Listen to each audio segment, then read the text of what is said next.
This is looks to me like it's a rock rundown structure. I'm not sure if the NMACD and BLM partnered up on this one. It may have just been a BLM project, but I've never liked loose rock structures, and it's mainly just because of this. This whole channel was lined with basalt rock, and once again, compared to wire encased riprap, it has more susceptibility for failing. So it looks to me that the rock rundown structure started about right here, and then it just found a soft spot. I didn't see this construction, so I don't know, but it doesn't look like the rock was very thick anyways. It looks to me like they're maybe foot, at most 1 foot in diameter, the rock, very small. They put rock all along the sides of this channel that they basically shaped. You can see they shaped all up there. I believe they used some of the material that from here and here for the dam that's further upstream from the first video. But this is why I don't like loose riprap. I've had rock structures like this fail on me at the BLM, and I just do not like them. And you can try to always encase your rock in wire. Well, less susceptibility of being strewn forward like all this rock. And this rock down here seems to be a little bit better. So it seems to me like the middle of the channel probably had this bigger rock, which relative to my foot, let's turn the other way, you can see my foot better. It's probably 2 foot rock. This one's about a 3 foot rock. So at the bottom of I can almost guarantee at the bottom of the rock rundown structure, they had a little pooling area right here full of these big rocks, so that the water would pool in this area I'm standing. This area I'm standing, I can guarantee, was recessed. But everything that was upstream was just small foot minus rock, and it got just strewn forward. So where you can, try to put wire encased riprap. Like I said, I've had loose rock structures built and they failed. Mother Nature will always have the upper hand. You saw from the previous video, even the wire encased riprap, Mother Nature found a way to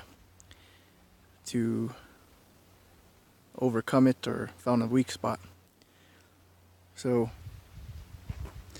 anyways, I just show you that so you can see the difference between a wire encased structure and then a loose riprap structure. I had a structure just exactly like this that failed, just like this one. That's why I don't like loose rock riprap.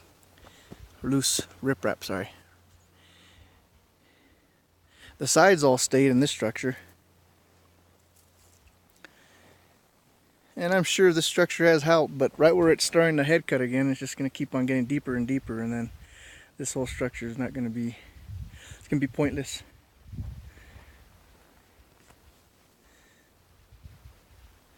And all that sediment deposition, I can guarantee you can just see some rocks sticking out. There's a bunch of rocks right there from up here. Another thing that may have helped, actually it wouldn't have helped at all, but if the rock was maybe bigger and had some geotextile fabric under it, that may have helped. But like I said, water's always going to find a way. Even if they did put geotextile fabric underneath the rock, you can see there's no geotextile fabric at all. Even if they would have put geotextile fabric under the rock would have been strewn forward, and then the geotextile fabric would have just been bare and facing the sun and pointless. So I stay away from loose riprap structures as much as I can. I'd rather have wire encased, but once again, Mother Nature will always find a soft spot. So this is the head of the head cut. I may be wrong and the structure started from over there because there's rock up there, but I don't see any rock going further past here. It's a pretty long rock rundown. I think that's a Zeedyke term. Oh, and then one of the most important things to point out in this country is in Cuba we have what's called dispersive soils. So I don't care how well you build a dam out here with the existing soil, it's going to be more susceptible to failing because it is made out of dispersive soils. Most everything out here is dispersive. You put water, you put that dirt, compacted dirt,